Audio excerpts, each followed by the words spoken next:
musuhan sama Suneo. Ini ya guys, karakter Doktif itu bukan karakter Suneo ya yang suka banget drama. Suneo mah kalau di sini lakonnya Suneo. Hancur tuh si Suneo.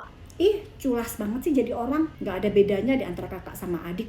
Culas. Tahu dong, kamu juga berarti berkomplot dengan Suneo. Bisa kena pidana loh. Kamu kan tahu produknya nipu. Kalau adik kan PhD. PhD itu sekolah apa enggak sih sebenarnya? Tuh, kalau kita sudah ngomongin bully fisik, mohon maaf aku akan keluar. Aku nggak mungkin ikut-ikutan lagi zona yang seperti ini punya. Karena aku diajarin nih dari SD, SMP, kuliah S1, S2, S3. Aku nggak pernah diajarin di sekolah aku bully fisik. Kita semua setuju bahwa sekolah itu no bullying.